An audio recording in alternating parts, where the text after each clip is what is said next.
De volta com todo o seu para o nosso quadro tão importante das quintas-feiras, que é o perfil. Vou começar assim. Voar, conquistar o espaço, eu acho que isso sempre foi o sonho do homem. Pelo menos na literatura, né, essa façanha foi conseguida com êxito inúmeras vezes, de Júlio Verne até a ficção científica, aliás, visual, né, propiciada pelo cinema. Ainda no início do século XX, vários foram os nossos conquistadores siderais. E como dizem que o sonho de hoje pode virar a realidade de amanhã, no dia 20 de julho de 1969, o homem finalmente realizou uma de suas maiores façanhas, que viria revolucionar a tecnologia, as telecomunicações e todas as outras realizações. Neil Armstrong e Buzz Aldrin entraram para a história quando pisaram na Lua. Sonho que muitos duvidaram e que depois se repetiu inúmeras vezes nas muitas viagens espaciais. Porém, um menino brasileiro, também apaixonado por Júlio Verne e pela ficção científica, correu atrás de seu sonho, que para muitos era impossível. Imagine, ser o primeiro astronauta brasileiro. Em 2006, mesmo esbarrando na descrença, ele não desistiu e se tornou o primeiro brasileiro a entrar em órbita da Terra, onde permaneceu por 10 dias a bordo da nave russa Soyuz TMA-8, em uma viagem batizada pela Agência Espacial Brasileira, AEB, de Missão Centenário, que prestou homenagem ao centenário do voo de Santos Dumont no 14 bis. Filho de família humilde, como eu falei, nascido na cidade de Bauru, ele transformou persistência em sua meta de vida e conquistou o Brasil, o mundo e o espaço. Então, no perfil especial de hoje, ou melhor, no nosso perfil espacial dessa noite, nós vamos conhecer um pouco mais sobre a história desse menino que adorava observar a Esquadrilha da Fumaça e nunca desistiu de seus sonhos. O astronauta Marcos Pontes. Obrigado, querido, por ter voltado. Você está bem, Marcos? Como é que você está, meu irmão? Tudo excelente, bom? Graças a Deus. Nós temos um defeito comum. Ambos fomos da Força Aérea Brasileira. Isso. Não é? Exatamente. Fomos da FAB. Você está bom, querido? Graças a Deus. Muito obrigado. Fica em casa. Você está na sua casa, você sabe disso. Tem muito que conversar com você. E começando, né, com você, uma coisa que eu falei da persistência, de tudo, aquela coisa de acreditar, e você teve isso em sua personalidade. É uma coisa curiosa, a gente que gosta de você, e as pessoas que estão te assistindo agora, como é que é ser filho de um servente e virar o astronauta do Brasil? Olha, eu acho que isso é devido à educação. Educação. Eu estudei em escola pública. Eu também. Não, eu estudei em escola pública. Naquela época, a educação em escola pública era excelente. Era o máximo. Você tinha que mostrar para a sua família que você era bom. Exatamente. Estudar em colégio pago era ruim. E hoje em dia não é a realidade, não, infelizmente, principalmente nessas últimas semanas eu tenho visto coisas que têm me assustado bastante, mas foi graças à educação e também a esse incentivo dos pais, da família, e falar, olha, você é capaz, é possível, vá, corra atrás do seu sonho, tente mais uma vez, aquela situação assim. Então acho que a educação somado a uma boa família, um empurrão muito bom da família no sentido de te incentivar, foi o que fez com que tudo isso funcionasse. Você sabe, Marcos, as pessoas confundem muito essa história de educação com poder econômico. Não é isso. Não é isso. Eu sou filho de uma família de recursos, não tenho como esconder isso, e só estudei em escola pública. Porque era o que havia de melhor na época, né? Agora, você tendo família, você tendo uma orientação, você tendo um lar, está tudo resolvido na vida. O resto vem sozinho. Exato. Eu acho que é isso. É aquela vontade de chegar ali com o incentivo adequado, com a educação adequada, de você correr atrás e tendo o subsídio de um bom professor, claro. Um professor... E eram tantos. Nossa, e eram tantos. Quando é que você descobriu o seu projeto de vida? Desde cedo, ali em Bauru, eu tinha aquela vontade de voar. Acho que você acha que a gente tinha essa mesma coisa? Conheço o filme muito bem. Aquela vontade. Eu ia para o aeroclube, eu queria voar, entendeu? Eu subia no telhado de casa, a gente morava numa casa pequenininha lá em Bauru, com um telhado pouco inclinado assim, eu subia no telhado, ficava olhando para as estrelas à noite, deitado no telhado. Então aquilo lá já foi criando essa vontade toda, né? eu descobri, o que eu quero fazer é voar. Eu quero sair do chão, olhar lá de cima e ver como é que é isso. O que é mais difícil no Brasil, né? Na sua visão? Virar jogador de futebol, é uma, né? Médico ou astronauta? O que é mais difícil? Bom... Astronauta só tem um, né? É isso que eu estava pensando, então... eu acredito, seguindo, nos dias de hoje, se você pensar, eu converso com muitos jovens, muitas crianças e adolescentes. Nas suas palestras? No Brasil, nas palestras que eu faço, nos cursos que eu dou, né? Eu vou nas escolas, muito nas escolas, eu sou professor também, então, esse tipo de ilusão de que, olha, eu vou começar a jogar bola, eu não preciso estudar, não vou fazer isso, que de repente eu vou me tornar um outro Ronaldinho ou um jogador famoso, um Neymar. Tá vendo? Lógico que alguns vão conseguir, mas o número é bem reduzido. De novo, nesse aspecto de educação, a educação é aquilo que dá a garantia de que você vai conseguir, mesmo se você não tiver o talento para ser um jogador de futebol, mas você pode ter, e muito bem, todo mundo pode ter o talento para se esforçar e conseguir ser um ótimo médico, correto, por exemplo, ou um ótimo engenheiro, ou um astronauta, entendeu? Chegar ali não é questão de talento ou sorte, é mais a questão de esforço, realmente. É estudo e esforço. Aliás, tem um texto seu aqui que eu anotei para falar aqui, que você disse, essa frase é sua. Com persistência se chega aonde se quer. E agora vem a minha pergunta. O espaço é o limite? Não. Não é, porque, de certa forma, o espaço ele representa, no meu ponto de vista, como a quebra de um paradigma, de falar assim, olha, eu sou, como ser humano, eu sou capaz de sair do planeta e enfrentar aquele limite que parece que prende a gente aqui na Terra, a gravidade e tudo mais, assim, eu vou vencer isso, eu vou chegar ao espaço. Depois, quando você chega ao espaço, você vai notar que o universo é gigantesco, né? E você pode ir a outros planetas e tudo mais. A humanidade tem esses outros limites a serem quebrados. Mas aí você se volta para uma coisa que é um tanto mais filosófica, mas eu acredito que é aí que é o passo seguinte, dentro de você. Né? A gente pode quebrar outras coisas, outros limites dentro de nós mesmos. Esse é o grande universo. Exatamente. O universo interno, eu diria que é muito maior, inclusive, que tudo isso que a gente vê. Vai falar, pô, esse negócio parece meio esquisito do ponto de vista científico. Não, eu acho que a imaginação que a gente tem, a capacidade que a gente tem de abstrair muitas coisas, de perceber o que a gente é dentro desse universo como um todo, acho que é aí que está o limite. O dia que a gente conseguir entender realmente isso, a gente passou muitos limites. Isso você entendeu lá naquele seu confinamento, que você ficou 10 dias, né, confinado? Eu acho isso uma coisa pavorosa. Tem astronautas que ficaram 6 meses, inclusive, né? Isso. Mas você ficou 10 dias. Como é que foi esse confinamento? A gente treina muito para isso, né? Então é uma condição, né? A gente treina tanto fisiologicamente quanto tecnicamente para os sistemas e etc., mas muito também no aspecto emocional, então de como conviver durante esse tempo junto da tripulação e manter um nível de uma qualidade de vida, eu diria, em grupo ali bastante adequada. Então acaba sendo o treinamento, ele acaba ajudando bastante nisso, mas não tem como evitar você olhar para a Terra e imaginar muitas coisas e acaba se redescobrindo ali, né? E descobre que tem muita coisa a aprender ainda. Né? É engraçado. Você se considera um herói nacional? Eu vou explicar por quê. Você imaginaria, quando você era criança, receber essa homenagem de milhares de brasileiros, de pessoas, da Esquadrilha da Fumaça, que você tanto gostava quando era garoto? Nós também. Só da minha turma tinha 2 da Fumaça. O checador foi o Braga. Nossa. Imagina, eu sou um cara antigo, rapaz. Entrei para a Força Aérea em 1960, tinha 15 anos de idade. Enfim, você esperava isso?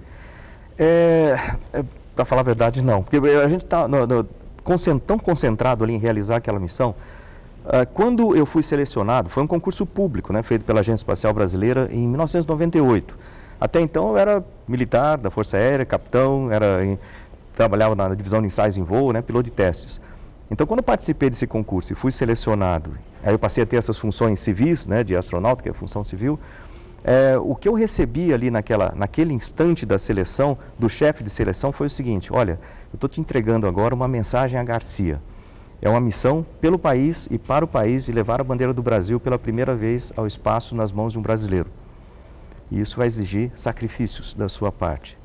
Então, eu recebi aquela missão, né, que ele perguntou, vou te perguntar uma vez só, você aceita ou não isso? A partir daquele momento que eu recebi aquela missão, vamos dizer assim, aquilo passou a ser para mim um objetivo de vida. Eu vou cumprir essa missão, eu vou levar a bandeira do Brasil, não importa o sacrifício necessário. Então, no momento que eu fiz a missão, o sentimento que eu tinha não era de ser herói, era de ser uma pessoa que cumpriu a missão para o país. E a gente faz isso como piloto de combate também na Força Aérea todos os dias. Está falando do Braga, porque o Braga foi considerado o maior piloto de acrobacia da Força Aérea, né? Era meu amigo Arthur Braga. Agora, como é que você vê essa reviravolta nas missões espaciais? Porque, principalmente dos ônibus espaciais que desativaram agora, será que em função dessa reviravolta a gente não vai ser mais difícil? Um outro astronauta canarinho? Eu acho que, para falar a verdade, tem dois pontos de vista aqui nessa situação. Essa parada dos ônibus espaciais, ela foi prevista em 2005, depois do acidente do Columbia, que aconteceu em 2003, teve toda a investigação. Em 2005, o Congresso americano determinou que os ônibus espaciais parassem em 2010. Aí houve uma extensão desse período para 2011, e aí, lógico que dentro ali da NASA, onde eu permaneço lá, diga-se passagem à disposição do Programa Espacial Brasileiro, mas dentro do nosso ambiente ali, tinha uma mistura do seguinte: tristeza, porque, afinal de contas, é um veículo que, na minha opinião e na opinião de muitos, poderia dar muito ainda, é um veículo que ainda tem condições, e não é tão inseguro assim. Lógico que você está num ambiente que é arriscado, mas o veículo ali, nós conhecemos bem o veículo.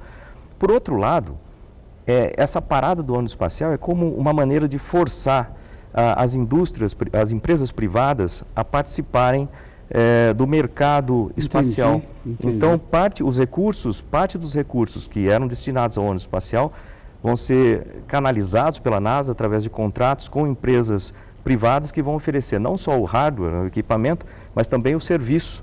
Então, empresas como a SpaceX, a Bigelow, outras empresas vão participar disso. Isso por quê?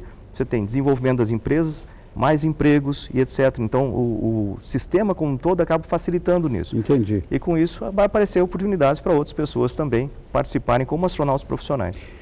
Como é que foi a sua visão do espaço? Você acredita, por exemplo, em extraterrestres, em OVNIs, essas coisas assim, não?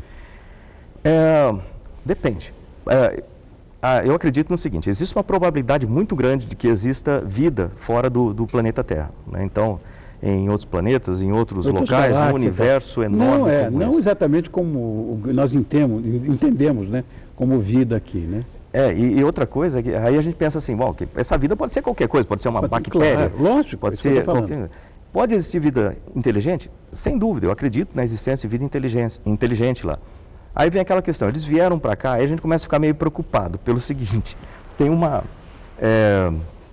o Stephen Hawking, que é um cientista super famoso, um físico, etc. Ele fala uma coisa muito interessante com isso. Ele fala assim, olha, pensa bem, se uma tecnologia, se uma outra civilização tem a tecnologia tão avançada que eles são capazes de sair de um ponto extremamente distante da galáxia, do universo, e chegar aqui e fazer contato com a gente, significa que eles têm uma tecnologia extremamente mais avançada do que a nossa. E todas as vezes na história que uma sociedade, uma cultura, uma civilização teve mais avançada, teve contato com outra menos avançada, isso nunca foi bom para menos avançada. Seguramente não. Então, é mais ou menos por aí. Porque a velocidade da luz é o que nós entendemos como o topo de linha, mas a gente sabe que no Big Bang a velocidade da luz é uma coisa absurdamente lenta. Né? Porque a explosão do Big Bang, a formação do nosso universo, é uma coisa infinitamente maior em termos de expansão do que a velocidade da luz. Quem sabe? Pode ser isso, os caras dominarem isso. Agora, você teve muitas lutas, também, claro, muitas vitórias, e tem uma em particular que eu acho sempre um agente complicador. É quando você tem um problema de doença na família, e você venceu isso também. Sim, esse foi um período muito difícil, né? Como há de se esperar para uma situação como essa. Já era uma época difícil profissionalmente, porque quando eu tive esse problema, não fui eu que tive, foi meu filho que teve o problema. Quando ele teve esse problema, o Brasil, a participação do Brasil na Estação Espacial Internacional passava por uma fase extremamente difícil. Em 2001, a gente tinha em dúvida se o Brasil não ia fazer as peças para a estação, a gente estava perdendo a participação, o Brasil estava correndo risco, em outras palavras, de ser expulso da Estação Espacial Internacional. E eu até relato toda essa história nesse meu novo livro que a gente está lançando. Agora, nessa mesma época, o meu filho também ele foi diagnosticado com linfoma de Hodgkin, e que foi um período muito difícil. Você imagina, você tem que prestar atenção no que está acontecendo no seu trabalho, que está bastante complicado, e aí em casa acontece uma coisa dessa. Não tem como você não ficar balançado numa situação. Mas são coisas que a gente tem que passar e você acaba aprendendo com isso, né? Então eu aprendi bastante durante aquele período e hoje eu compartilho essas coisas que eu aprendi com muitas pessoas que eu trabalho em coaching, por exemplo, que eu dou essas assistências, né, em termos de desenvolvimento pessoal. Eu passo essa experiência e tento mostrar que é possível a gente continuar a se desenvolver apesar desses problemas, ou com eles. Bom, depois de escrever 2 livros, que foi É Possível, e depois o Missão Cumprida, que levou 5 anos para ser finalizado, qual é a sua próxima missão? Olha, tem vários, né? Tem várias ideias. Aliás, está aqui a Missão Cumprida aqui. Vou até mostrar a Missão Cumprida. Né? Aqui, ó. Eu tenho várias ideias. Uma delas é voltar ao espaço novamente. Você ainda quer voltar? Você quero, é doido. Eu quero. Eu fico lá à disposição da agência justamente por isso, né? Nessa situação. O curso de Engenharia Aeroespacial, que a gente está ajudando a Universidade de São Paulo, ali em São Carlos, a criar também. Então é outro sonho que eu tenho de ter esse curso funcionando e algum aluno meu também ir ao espaço, então é outro sonho que eu tenho. E escrever outros livros e etc. Aliás, só um comentário, esse livro eu demorei realmente 5 anos, sabe por quê? Por quê? Que quando eu comecei a pensar nesse livro, eu não queria que fosse simplesmente, sabe aquilo que a pessoa faz alguma atividade que tem uma repercussão e depois assim que termina, escreve um livro sobre aquilo. Eu falei, não, eu quero que a primeira missão espacial brasileira é uma coisa única, vamos dizer assim, é um país do tamanho do Brasil, é um evento de importância. Então eu queria que esse livro fosse um registro histórico. E para ser um registro histórico, ele tinha que ter todos os fatos, os bastidores, tudo que aconteceu antes da missão, o durante a missão, e aí isso eu poderia ter escrito logo depois, mas o depois da missão. Por isso eu defini 5 anos de espera, nos quais eu estava observando os resultados, os impactos no país, todas as críticas, todas as coisas, as polêmicas, todos os resultados, logicamente, dos experimentos também, e anotando tudo isso aqui, porque eu queria registrar tudo isso durante 5 anos, para mostrar a missão como um registro histórico, realmente. Por isso que eu esperei. Aí está o registro, então, Missão Cumprida, desse nosso já parceiro, o astronauta brasileiro, que, como eu, adora voar, que é o Marcos Pontes. Obrigado, Marcos, mais uma vez pela sua visita. Já considero você parceiro, veio aqui tantas vezes, mas a casa é sua, é só enfiar o pé na porta e entrar, você não precisa pedir licença. Obrigado. Parabéns. Se você me permitir, eu só gostaria de deixar o meu site para as pessoas, é o www.marcospontes.com.br. Ali elas podem tirar dúvidas, etc. Inclusive tem um Twitter também, que é aquele, agora todo mundo tem isso, tem que entrar em contato, né? É o tal do @astro_pontes. Então, e no site também, as pessoas que quiserem, então está na livraria, mas também tem um link lá que as pessoas podem adquirir da editora diretamente. Perfeito. Obrigado, Marcos. Prazer em te ver, querido. Sucesso. Olha, obrigado. Obrigado eu, meu irmão. Obrigado eu.